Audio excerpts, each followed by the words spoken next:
Part 2 है ना, part 2। चलिए ठीक है, दीजिए बुक दीजिए। तो हम लोगों ने कल क्या पढ़ा था? सौरमंडल के बारे में पढ़ा था, पूरे सोलर सिस्टम पढ़ा, फिर यूनिवर्स के बारे में पढ़ा कि ब्रह्मांड का निर्माण कब हुआ था। उसके बाद में हमने पढ़ा कि आकाशगंगा के सेंटर का चक्कर कौन लगाता है? सूर्य। चाहे आकाशगंगा में जितने भी स्टार हैं सारे किसके चक्कर लगाते हैं? सूर्य नहीं, सेंटर का। किसका सेंटर का? मिल्की वे का। यानी स्टार किसका चक्कर लगाता है? गैलेक्सी के सेंटर का। ठीक है, फिर उसके बाद में प्लैनेट किसका चक्कर लगाता है? स्टार के चक्कर लगाता है कौन? प्लैनेट। उसके बाद हमने ये पढ़ा कि नेचुरल जो सैटेलाइट है यानी प्राकृतिक उपग्रह किसका चक्कर लगाता है? प्राकृतिक उपग्रह ग्रह का चक्कर लगाता है। ग्रह किसका चक्कर लगाता है? तारों का। ठीक है, आज हम लोगों का क्लास है, हम लोगों ने रेखा भी पूरा पढ़ लिया था, लेकिन देशांतरीय रेखा नहीं पढ़ा था। अक्षांशीय रेखा पूरा पढ़ लिया था ना, अब हम लोग देशांतरीय रेखा के बारे में पढ़ेंगे। कल हमने पढ़ लिया था कि ये क्या है? अक्षांशीय रेखा है, पृथ्वी के 2 भागों में विभाजित करती है। ये इमेजिनरी लाइन है, यानी इसको माना गया है, और ये उत्तरी ध्रुव है और ये दक्षिणी ध्रुव है। लेकिन आज हम लोगों को पढ़ना है प्राइम मेडिटेरियन, प्रधान मध्य रेखा, यानी देशांतरीय। आज हम लोगों को पढ़ना है लॉन्गिट्यूड लाइन, यानी देशांतरीय रेखा। क्या पढ़ना है? देशांतरीय रेखा।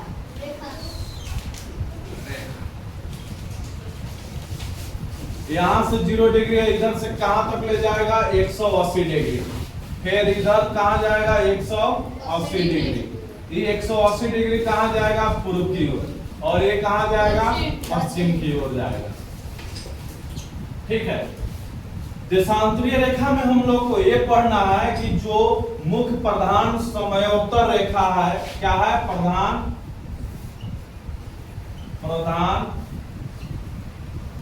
समय रेखा।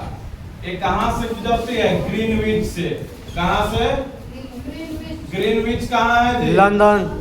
ग्रीनविच कहां है? लंदन। लंदन किसका राजधानी है? ब्रिटेन का राजधानी है। ठीक है, अब सबसे पहले सूर्य जानते हैं कहां उगता हुआ प्रतीत होता है? पूरब में, यानी ईस्ट में प्रतीत होता है। तो समय आगे पूरब में होगा और समय पीछे पश्चिम में होगा। वो जानते हैं कि 360 डिग्री घूमने में पृथ्वी को कितना समय लगता है? 24 घंटा। 24 घंटा को मिनट में बदलिएगा तो कितना आ जाएगा जी? 24 गुने 60। तो 1 डिग्री को घूमने में पृथ्वी को कितना समय लगेगा? 24 गुने 60 बटा 360। तो 60 से कितने मतलब कटेगा? 6 से 4, यानी 4 मिनट। यानी 1 डिग्री में 4 मिनट पृथ्वी घूमता है। ठीक है, 1 डिग्री को घूमने में पृथ्वी को कितना समय लगता है? 4 मिनट। ठीक है,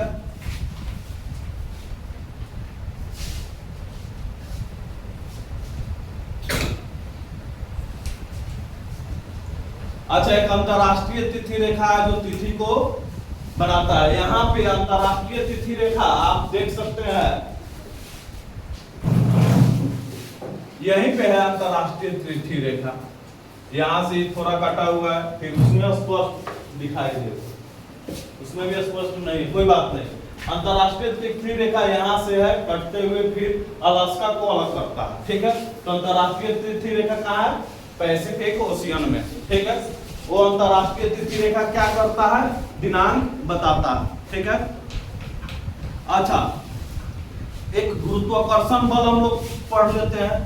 पृथ्वी गुरुत्व के कारण कोई भी वस्तु को अपने ओर खींचता है। ठीक है, किस प्रभाव के कारण? पृथ्वी अपने वस्तु, किसी भी वस्तु, जैसे कोई भी वस्तु है हम ऊपर फेंकते हैं तो फिर वो पृथ्वी पर आता है। क्यों आता है? गुरुत्व बल के कारण। क्यों आता है? गुरुत्व बल के कारण। ठीक है,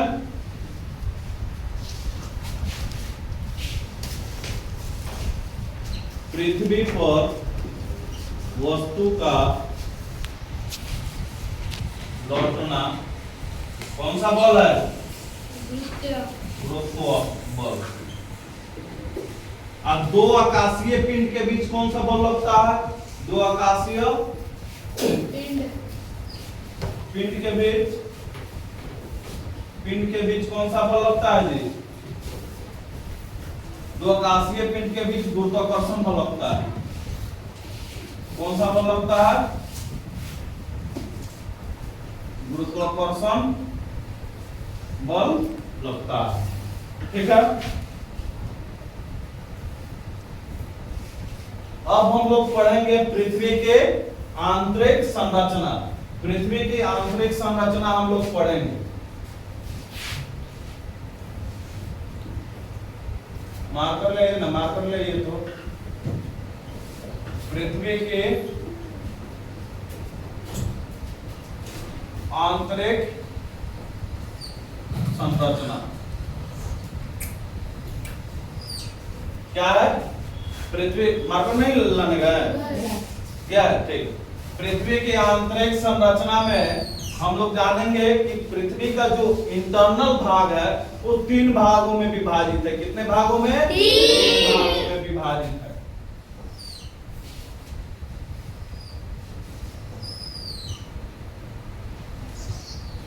ठीक है, पहला को हम लोग कहते हैं क्रस्ट। क्या कहते हैं? क्रस्ट। दूसरा को हम लोग कहते हैं मेंटल। क्या कहते हैं? मेंटल। और तीसरा को कहते हैं हम लोग कोर।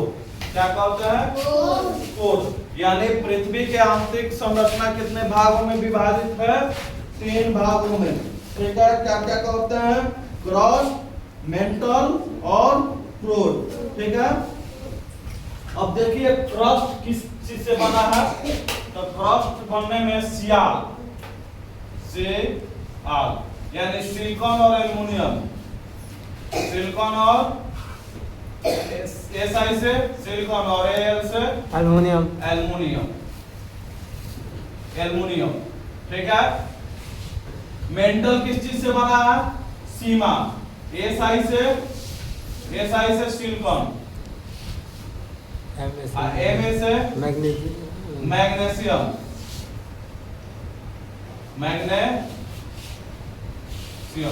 सिलिकॉन और मैग्नीशियम। कोर किस चीज से बना है? कोर बना है नीफे से, NiFe। Ni से निकेल, निकल और Fe से आयरन। ठीक है, यहाँ तक कोई दिक्कत? तो पृथ्वी की आंतरिक संरचना कितने प्रकार का है? 3 प्रकार का। क्रस्ट, मेंटल और क्या है? कोर। ठीक है, तो क्रस्ट किस चीज से बना है? सियाल यानी सिलिकॉन और एल्युमिनियम। मेंटल किस चीज से बना है? सिलिकॉन और मैग्नीशियम। और कोर किससे बना है? निकेल और आयरन से बना है। कोर किससे बना है? निकेल और आयरन से बना हुआ है। ठीक है, क्रस्ट का जो गहराई है 100 किलोमीटर है। कितना किलोमीटर है? 100 किमी। और इसका गहराई है 100 से 2900, यानी यहां से लेके 2900 तक। ठीक है, और इसके बाद में क्या है? उसके बाद में कोर है। ठीक है, उसके बाद में क्या है? 2900 से 6400 तक, 2900 से 6400 तक कोर है। कोई दिक्कत? समझ में आया? हम लोग ये बार बार पढ़े हुए हैं कि पृथ्वी के अंदर कितने मीटर जाने पे 1 डिग्री सेल्सियस में तापमान में वृद्धि होता है? कितने मीटर जाने पे? कितना बार आप सभी को बताया गया है? 32 मीटर। 32 मीटर पृथ्वी के नीचे जाने पर 1 डिग्री सेल्सियस ताप में वृद्धि होता है। ताप में वृद्धि होता है, यानी प्रत्येक 32 मीटर पर 1 डिग्री सेल्सियस तापमान क्या हो जाएगा? बढ़ेगा। 1 डिग्री सेल्सियस क्या होगा? बढ़ेगा। कोई दिक्कत? फिर से एक बार, पृथ्वी की आंतरिक संरचना कितने भागों में है? 3 भागों में। तीनों भाग का नाम क्या है? Crust, mental, core. ठीक है, क्रस्ट किस चीज से बना है? सियाल से, सिलिकॉन और एल्युमिनियम। मेंटल क्या बना हुआ है? किस चीज से बना हुआ है? सीमा से, सिलिकॉन और मैग्नीशियम। और सबसे नीचे क्या है? कोर। कोर किस चीज से बना है? निकेल और आयरन से। देखिएगा बाहर थोड़ा,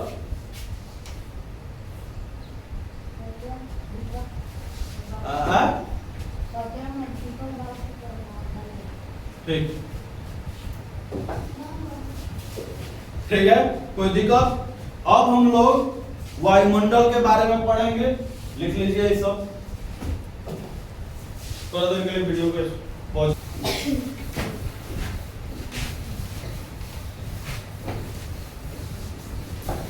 चलिए, अब हमारा सौरमंडल और हमारी पृथ्वी यानी सूर्य और हमारे पृथ्वी का अंतिम टॉपिक है। पृथ्वी के वायुमंडलीय संरचना के बारे में पढ़ेंगे हम लोग। इसके पृथ्वी के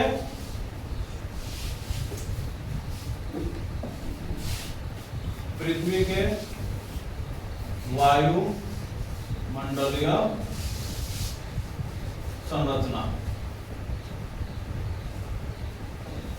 चलिए, पृथ्वी का वायुमंडलीय संरचना कितने हैं? कौन बताएगा?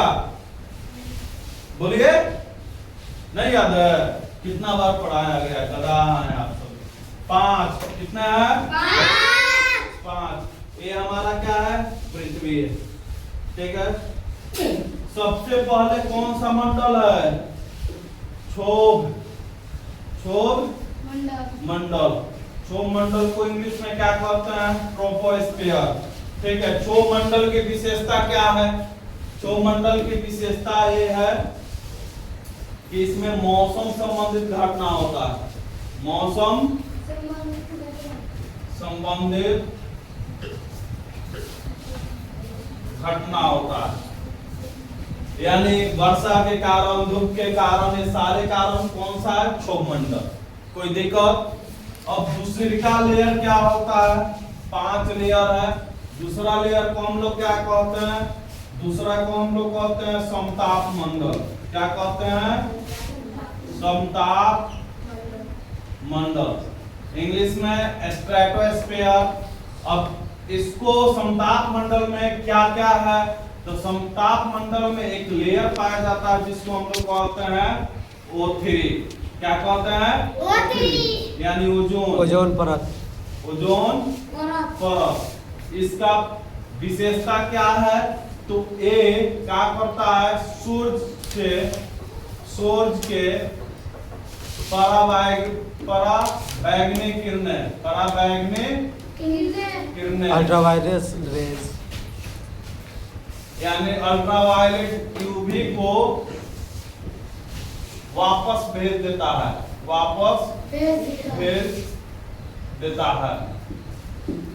अच्छा, अगर ये O3 नहीं रहे तो क्या होगा? नहीं रहे त्वचा कैंसर। तो त्वचा कैंसर होगा। त्वचा कैंसर होगा। तो O3 हमारे लिए कितने फायदेमंद है? ये आप इसी बात से लगा सकते हैं कि अगर ये नहीं रहता तो हम लोग का त्वचा में कैंसर हो जाता। तो इम्पोर्टेंट है कि नहीं?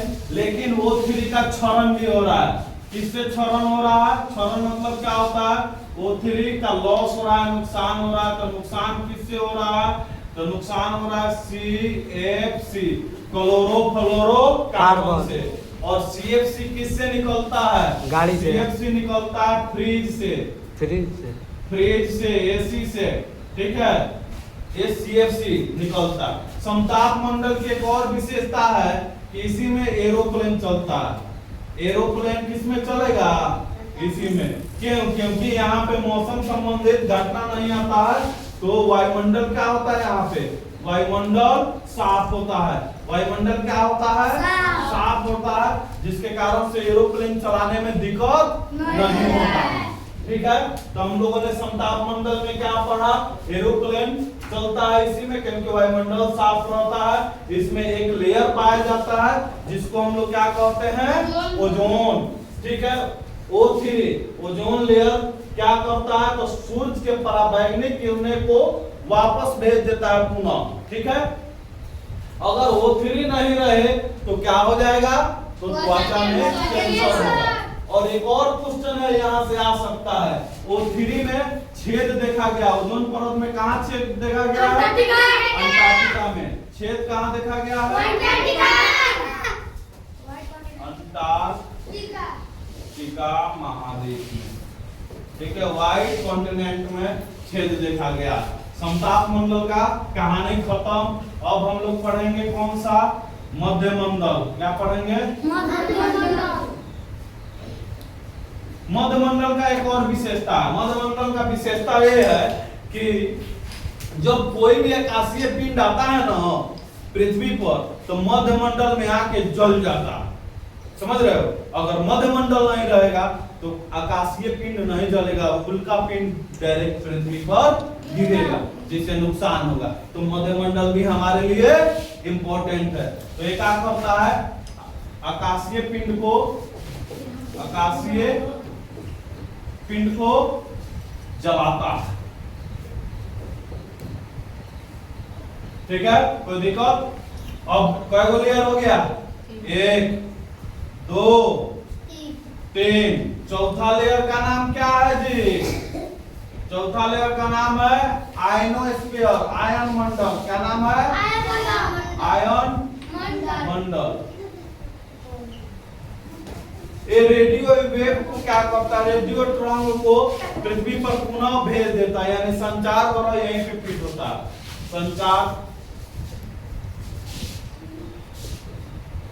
संचार रेडियो ये सब कहाँ रहता है, यहीं पे जाता है। और सबसे ऊपरी परत को हम लोग क्या कहते हैं, बहिर्मंडल। क्या कहते हैं, बहिर्मंडल। ठीक है, अब इसकी सीमा बता दे। सीमा ये 8 किमी और 18 किमी। 18 किमी कहाँ, विषुवत रेखा पे 18 किलोमीटर पृथ्वी से ऊंचाई है, और वहीं ध्रुव पर कितना किलोमीटर है, 8 किलोमीटर। यानी पृथ्वी की सतह से 8 किलोमीटर कहाँ है, ध्रुव पर। यानी यहाँ पे अगर देखोगे या यहाँ पे देखोगे तो क्षोमंडल की मोटाई कितना है, 8 किलोमीटर। लेकिन जैसे ही यहाँ पे देखोगे विषुवत रेखा पे, तो क्षोमंडल की मोटाई कितना हो जाएगा, कितना हो जाएगा, 18 किलोमीटर। कोई दिक्कत। अब आगे हम लोग पढ़ेंगे 18 से 50 इसका मोटाई है। 18 किलोमीटर से लेके 50 किलोमीटर तक इसका है। 18 से 50 किमी मोटाई। इसका 8 किमी है कहाँ, ध्रुव पर। 18 किमी कहाँ है, कहाँ है, विषुवत रेखा पर मोटाई। ठीक है, कोई दिक्कत। 80 किलोमीटर से ऊपर कौन सा मंडल है, मध्य मंडल है। 80 से 400 किलोमीटर है, 80 से 400 किलोमीटर, 80 से 400 किलोमीटर तक। ठीक है, और कितना है, 8 किमी 18 किमी। और ये 18 से 80, 80 से 400।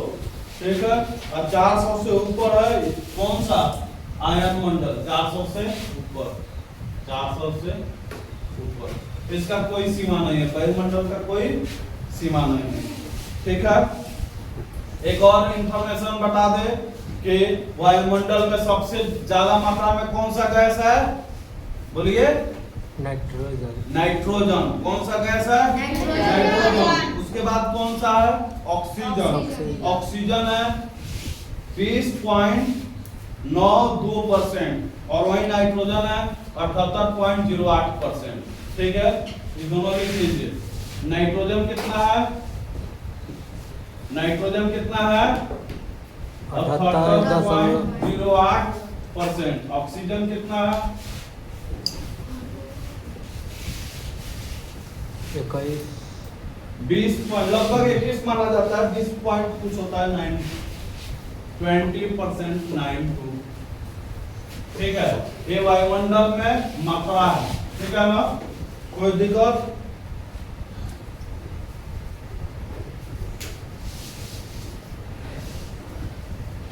एक क्वेश्चन और भी है जो रेडॉन गैस ऐसा है जो वायुमंडल में दिखने पे समझ जाना कि भूकंप आने वाला है वो एक निष्क्रिय गैस है तो सभी निष्क्रिय गैस वायुमंडल में पाया जाता है लेकिन रेडॉन निष्क्रिय गैस की टोटल संख्या कितने 8 में से रेडॉन गैस वायुमंडल में नहीं पाया जाता लेकिन जब दिखने लगे वायुमंडल में तो समझ जाना कि क्या आने वाला है भूकंप आने वाला है कोई दिक्कत चलिए 2-4 क्वेश्चन आप लोगों से पूछ लेते हैं क्वेश्चन पूछा हुआ है किस ग्रह को सुबह के तारे के साथ साथ शाम का भी तारा कहा जाता है कौन सा ग्रह है कल पढ़ाए थे कौन सा ग्रह है शुक्र ठीक है शुक्र को हम लोग सुबह के साथ साथ शाम के तारा भी कहते हैं हमारे सौरमंडल का सबसे बड़ा ग्रह कौन है सूर्य से दूरी के अनुसार सही क्रम में किसको ग्रह याद है हई बताएगा हाँ शिवम कुमार बताएंगे बताइए तो ग्रह कौन कौन से है नहीं याद है तुमको याद है हाँ वो बताएगा रवि कुमार बताएंगे हाँ आपको भी क्रम से नहीं याद है मिठू से पूछिए तुम मिठू से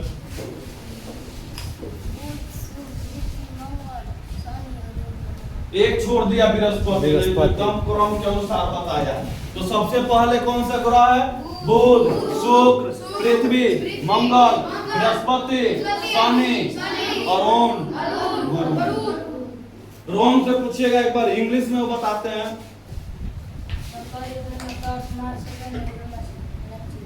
जुपिटर कहाँ गया क्या एक छोड़ दे रहे हो मुन्ना से पूछिए तो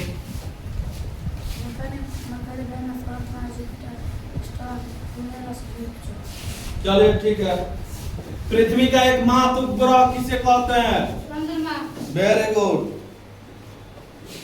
नीला ग्रह पृथ्वी का जुड़वा ग्रह शुक्र किस ग्रह का कोई भी उपग्रह नहीं है बुध और शुक्र चलिए ठीक है अब एक और इंफॉर्मेशन दे दे जो स्टूडेंट फॉर्म भर दिए हैं या सैनिक नवोदय में नहीं है वो वीडियो देखे और जल्द से जल्द विद्याकुल प्रेप स्कूल में आए क्योंकि उनका क्लास दिन प्रतिदिन छूट रहा है और छूटने के बाद अब कोई भी मेकअप क्लास नहीं चलाया जाएगा आपको वीडियो ही देखना पड़ेगा इसलिए वीडियो भी बनाया जा रहा है ठीक है okay thanks for watching video